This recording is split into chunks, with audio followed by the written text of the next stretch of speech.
When people find out that I co-founded LinkedIn, they typically congratulate me and say something like how exciting it must have been. And when they say exciting, they seem to think about something like waltzing from success to success, kind of like these two over there. But it wasn't really anything like that. In fact, LinkedIn was an unlikely success. And so I want to talk to you about a little bit about that, how unlikely it was, and why we decided to pursue LinkedIn anyway. And I also want to share a little bit of what it was like really doing that first year of LinkedIn and some of the lessons I learned from it. So LinkedIn was an unlikely success. When we started 15 years ago, there was already a thriving social networking site called Friendster. People were on there, it was fun, and there was instant gratification. So with LinkedIn as a business networking site, there was nothing fun about putting up your online resume. I mean, what's fun about that? And people were hesitant about sharing that information about the resume. That was something people were doing privately. That was not something they were ready to really share publicly. And after you did that, there was no instant gratification. Nothing good was coming after that. And there were already several business networking sites out there that were doing that. So people were saying, like, why do that when other people have tried that already and it failed? And then there was the question of, even if you succeed where other people have failed already, how are you going to make money? And that was a good question, because social networking, people were engaged. There was an obvious business model called advertising. People were going to make money by advertising because it was engaging. But business networking wasn't going to have this kind of engagement. So we said to the journalists, well, we're going to make money. It's going to be valuable. So people are going to pay for these premium services. But they kind of laughed at us because they said, well, do you know what just happened? The Wall Street Journal, which is the one thing that business people rely on every day, they just shut down their premium service because people were just not willing to pay for that. So you tell us you're going to start this business networking site and going to charge for premium services, and you're going to succeed where the Wall Street Journal failed? It seemed very unlikely that we were going to succeed. And the final thing was, let's say you're successful at all that. Well, then think about Friendster, where already millions of people are on there. They already have a social networking profile.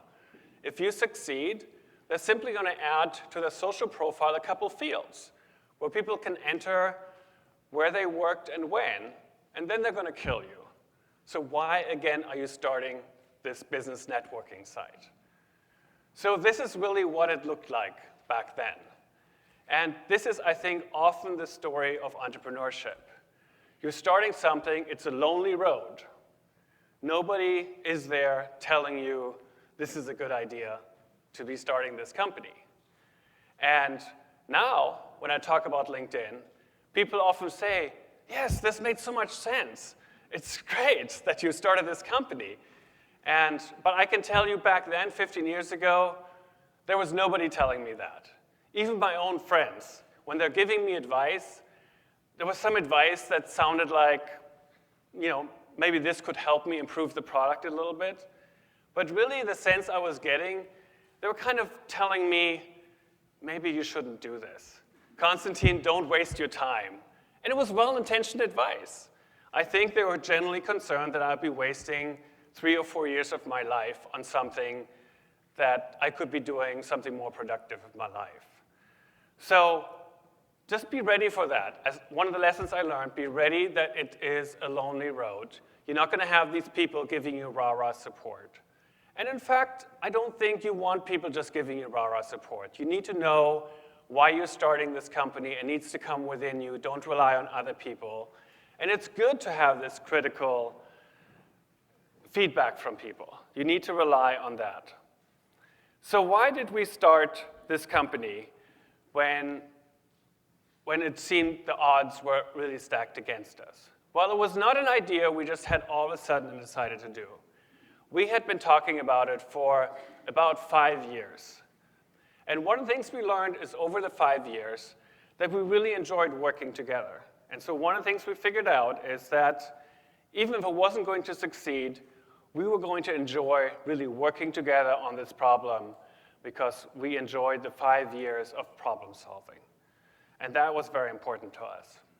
The other thing we learned is over those 5 years, as we worked on our respective projects, that almost no day passed where we didn't feel we needed something like LinkedIn in our daily job. It would help us so much. Whether we were recruiting somebody, where we were looking for a certain expert, where we were looking to an introduction to a company we wanted to partner with, we felt the need for LinkedIn every single day. And at the same time, we saw these existing business networks that were already out there. We saw the flaws in them. We saw why they were not working. And so we didn't want to sort of one day finish our lives, be dead, and realize we never tried doing this thing. So that was really the essential motivation why we decided to start LinkedIn. We didn't want to die without having tried it. And in the end, if it didn't work out, let's say maybe we didn't get the tens or hundreds of million members that we thought we would get, the consolation prize was maybe just the 500 contacts that I had, maybe they just invited their contacts and they had this network, and then each of my 500 contacts invited their 500 contacts. That would give me access to 50 to 100,000 people. And that would still be useful for me throughout the rest of my career, because whenever I needed somebody, I could simply search who my contacts knew. And that would be useful. So even though it wouldn't be a big success in the overall scheme of things, it would still be useful for the rest of my life. And that was sort of the consolation prize in case the company didn't work out. So what I would say is, do a startup if you feel you would regret for the rest of your life not having tried to solve an important problem. Don't do it because of the money or the fame, because the odds are really stacked against you. It might not work out. But don't live with this regret for the rest of your life. And also, you must really like the people that you're working with. Again, because if it doesn't work out, at least you've had that experience. So ideally, you've worked with your co-founders before, or maybe you know them so well because you went to high school together. I think a lot of people try to find co-founders that are ideal, complementing their skills. They go to these events and try to find them. But I would say, don't worry so much about how people look on paper. Find people that you know really well. So what was that first year really like? I like to group it into 2 phases. One is the pre-launch phase. And I would say that was pretty fun because you didn't have to deal with the real things. We got to just kind of design the product, and we got to name the company and do fun stuff like that. The initial name wasn't LinkedIn. The initial name we really liked was Well Connected. And we, unfortunately, some computer hardware networking dealer already had that name. And we offered him some money, and we only were going to pay up to $5,000, and he wasn't willing to give us the name of the company for that. So we had to look what was available, what was free, and LinkedIn wasn't taken. We all loved the in part because we thought, like, everybody wants to be in. Linked sound kind of cold, like linked on a page. That didn't really seem like with a network of people. But we felt like if people have a good product experience, even though we didn't really like linked, over time, people will have a good feeling about it. So we just kind of went with the name, even though we all didn't really like the link part of the in. So we just kind of went with that. And it was good. We didn't have to worry about servers melting down. We didn't have to worry about spam filters eating our email and fixing bugs and all that. So this is before we launched. But all that changed on May 3rd, 2003, when we launched the site. So when we launched, we didn't do any advertising. In fact, I was the VP marketing, and for the first 3.5 years, we did no paid marketing. And it was kind of a relief for me, because I'd been a VP marketing at several startups before. And usually, I was the guy who was spending about 1/3 of our investors' money. And for the first time, I wasn't doing that. So that was kind of nice. But still, we had to acquire our customers.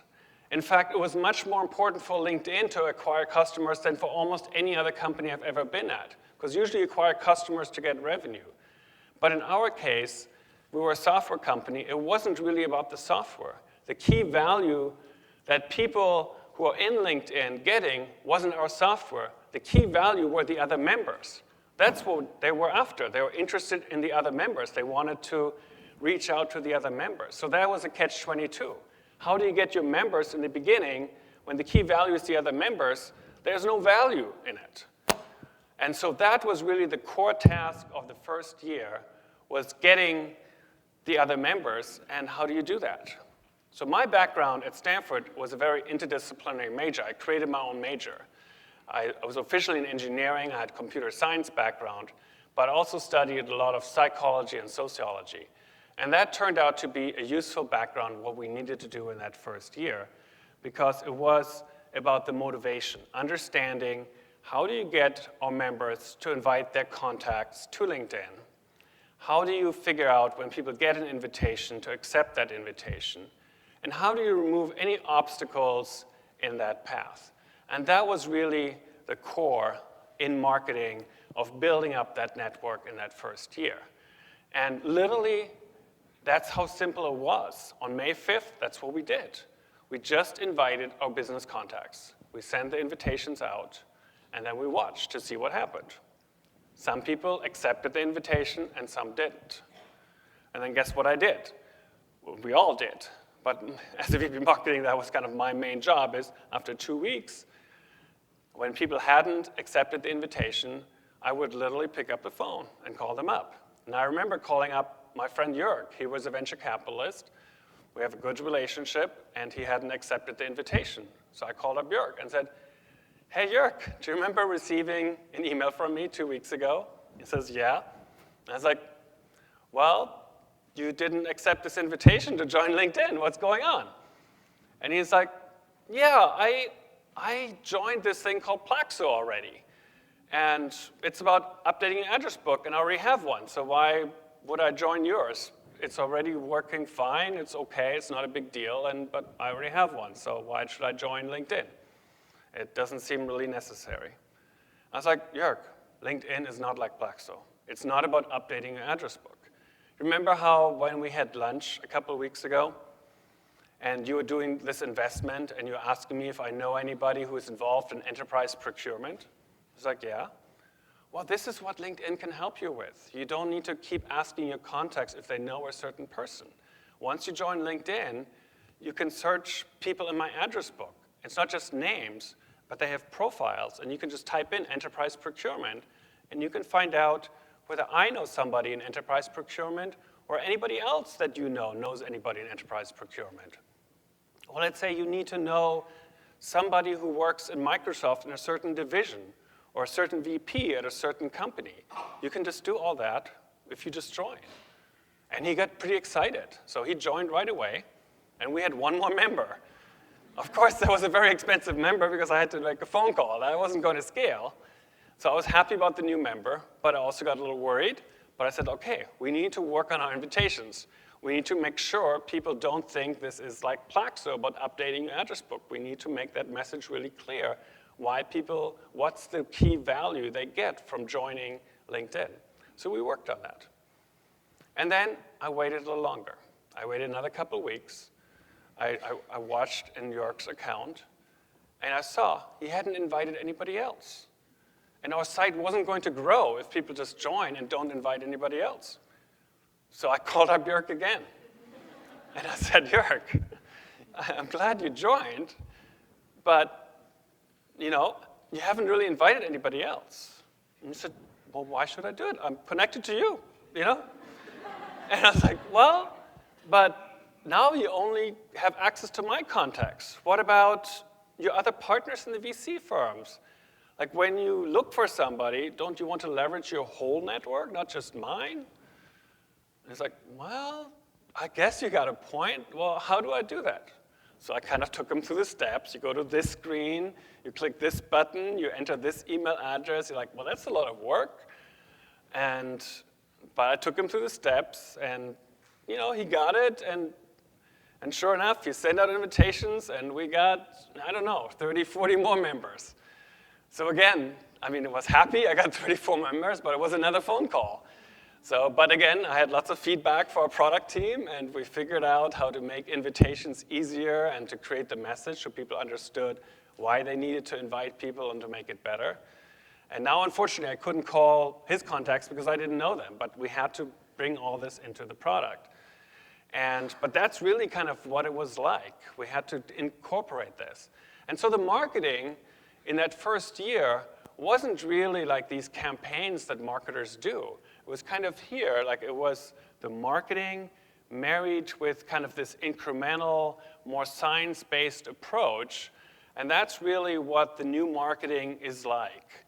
And over time, it became almost like an algorithm where you learn from the clicks from people to see what people are doing and the machine learning to keep improving the system so that it got smarter and smarter and learned from what people were doing to automate and to learn and to figure out what makes people work. So we got, within a year, we got to 1 million members. So then we started having really a vibrant network of 1 million people. Now, was that enough to create value of LinkedIn? Not quite. Because if you have a network, if you want to use the network to find a job, if you have 1 million people all looking for a job, that's not really all that helpful. Because you need people who also offer a job. So you need quantity and quality. But the invitation system actually takes care of that. Because when Jörg invites people, who is he going to invite? Is he going to invite that intern who works for the summer at his venture capital firm to get access to the interns that the intern knows? No, he's going to be more likely focused on the quality people in his network. He's going to be focused on connecting with the general partners who know kind of the kind of people that he wants to reach. He's going to be focused on the investors who invest in his fund, who know the kind of people that he's interested in. He's going to be focused on inviting the most seasoned entrepreneurs he knows who have the best connection. So everybody is most interested in inviting the top people. And so quality comes automatically the way the network is built. So it covers quantity and quality. Is that enough? Not quite. Because if people don't find each other, you need information. People need to contribute enough information, because if you search and they don't have enough information in their profile, it doesn't matter that the quantity and quality is there. So we needed to also get people to put enough information into their profile so that they can actually find each other. And that was another problem. Now in psychology, there's a well-known thing called foot in the door technique. So what you do is, rather than asking people to put a lot of information right away when they register for a website, you just ask them for very little. So we made it really easy for people to join LinkedIn. In fact, we made it so easy. As a VP of marketing, I was in charge of working with the journalists. Now, I remember one day getting this angry email from a journalist, and he said, "How come you guys are spamming me? You're sending me these messages that are clearly intended for your members, and you're sending them to me, even though I never joined." And I said, oh my God, something went wrong. Our email marketing system is now using our press database and is sending member emails to our press database. And I talked to the engineers to try to find out how that could have possibly happened. But they looked at it, and I said, no, look, he joined, and here's the person who invited them. And so I forwarded that to the journalist, and he sheepishly acknowledged, like, oh yeah, actually that person, that's what it was. It was an invitation from LinkedIn. So we made it so easy for people to join that they barely noticed that they joined LinkedIn. So that was kind of a problem. In fact, we didn't even try to get people to use the product in the first year. Again, this is counterintuitive. Almost everybody tells you, you've got to get your users to engage in your product. We actually did the opposite. We tried our users to not use our product in the first year, because in our first year, our product wasn't ready, because the key value of the product is the other members. And since the other members weren't there, we didn't want people to use our product in the first year, because they would have had a bad experience.